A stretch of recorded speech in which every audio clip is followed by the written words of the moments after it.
Student, मैं सरदार sir स्वागत करता हूं आप सभी का बहुत बहुत हमारे यूट्यूब चैनल पे।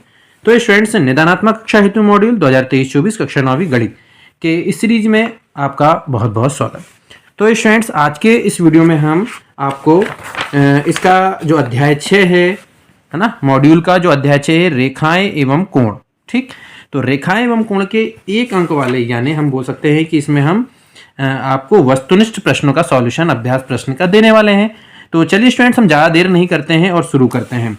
शुरू करने से पहले एक रिक्वेस्ट, यदि आप हमारे चैनल पर नए हैं तो चैनल को सब्सक्राइब जरूर कर लें, और यदि आप मैथमेटिक्स की तैयारी करना चाहते हैं और मैथमेटिक्स के स्टूडेंट हैं तो आप जरूर हमारे चैनल को सब्सक्राइब करें और हमारे चैनल के साथ जुड़िए, क्योंकि हमारे चैनल में आपको बहुत अच्छे से मैथमेटिक्स की तैयारी कराई जाएगी। चलिए शुरू करते हैं। तो स्टूडेंट्स, जैसे कि पहला प्रश्न है कि वे रेखाएं जो एक ही रेखा के समांतर हो वे परस्पर होती है। तो वे परस्पर क्या होती है? समांतर, जो कि ऑप्शन नंबर ए में है। तो इसलिए इसका सही आंसर हो जाएगा ऑप्शन नंबर ए। दो कोण जिनका योग 180 अंश हो कहलाता है संपूरक कोण कहलाता है, जो कि ऑप्शन नंबर द में दिखाई दे रहा है। इसलिए इसका सही आंसर हो जाएगा ऑप्शन नंबर द। तिर्यक रेखा के एक ही और बने अंतः कोणों का योग 180 अंश होता है, जो कहां पर दिखाई दे रहा है हमको? सा नंबर पे। इसलिए इसका सही आंसर हो जाएगा सा। ठीक है।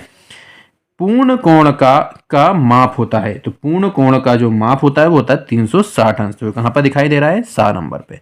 तो ये हो गया सा नंबर इसका सही आंसर। ठीक है, चलिए अब है प्रश्न क्रमांक 2, रिक्त स्थानों की पूर्ति कीजिए। चलिए, यदि दो रेखाएं परस्पर प्रतिच्छेद करें तो खलिस्तान कोण बराबर होते हैं। यदि दो रेखाएं प्रतिच्छेद कर दे तो हमेशा शीर्षाभिमुख कोण, है ना, शीर्षाभिमुख कोण। ठीक है,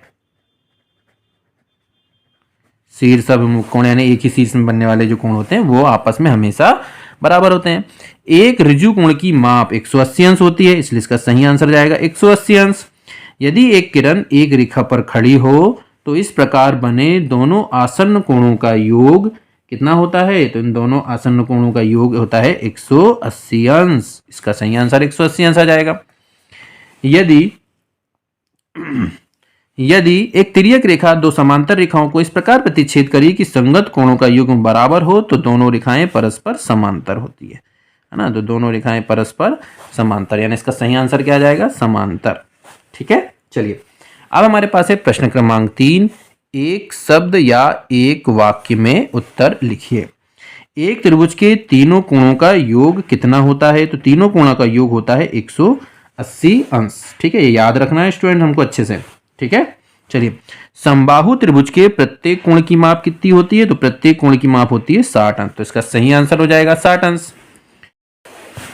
यदि दो रेखाएं परस्पर प्रतिच्छेद करती है तो शीर्षाभिमुख कोण में क्या संबंध होता है? तो शीर्षाभिमुख कोण हमेशा समान या बराबर होते हैं। ठीक है, समान भी आंसर लिख सकते हैं या उसकी जगह में बराबर भी लिख सकते हैं। ठीक है, समान या बराबर। चलिए अगला है कि जिन दो कोणों का योग 180 अंश हो तो ऐसे कोण क्या कहलाते हैं? तो ऐसे कोण कहलाते हैं संपूरक कोण। ऐसे कोण क्या कहलाते हैं? संपूरक कोण। इसका सही आंसर हो जाएगा संपूरक कोण। ठीक है, चलिए अब आते हैं सही जोड़ी पे। तो सही जोड़ी का मिलान में देख लेते हैं फटाफट। पहला है एक ही रेखा के समांतर की खींची गई दो रेखाएं होती है। तो एक ही रेखा के समांतर ये दो रेखाएं खींची जाए तो वो होती है समांतर। कहाँ पे दिख रहा है? फा नंबर पे। तो इसलिए इसका सही आंसर हो जाएगा फा, है ना, समांतर। ठीक है, चलिए जिन दो कोणों का योग 180 अंश होता है वो संपूरक कोण कहलाते हैं। कहां पर दिखाई दे रहा है? सा नंबर पे। इसलिए इसका सही आंसर हो जाएगा सा। ठीक है, जिन दो कोणों का योग 90 अंश होता है वो पूरक कोण कहलाते हैं। कहां पे दिखाई दे रहा है? ई नंबर पे। इसलिए इसका सही आंसर हो जाएगा ई। उभयनिष्ठ अंतः बिंदु, तो उभयनिष्ठ अंतः बिंदु जो है वो शीर्ष कहलाते हैं। कहां पे दिखाई दे रहा है? ये आ नंबर पे। इसलिए इसका सही आंसर हो जाएगा आ, शीर्ष। शीर्षाभिमुख कोणों की मापें परस्पर समान होती है। कहां पर दिखाई दे रहा है? बा नंबर पे। इसलिए इसका सही आंसर हो जाएगा बा। वह रेखा का भाग जिनका एक अंत बिंदु होता है वो किरण कहलाती है, जो कि दिख रहा है दा नंबर पे। तो इसलिए इसका सही आंसर हो जाएगा दा। इस तरीके से हमारी सही जोड़ी कंप्लीट हो गई, है ना। चलिए अब हम आते हैं सत्य में। एक त्रिभुज के तीनों कोणों का योग 180 अंश होता है। क्या ये सही बात है? तो ये बिल्कुल सही बात है। इसलिए इसका आंसर आ जाएगा सत्य, है ना।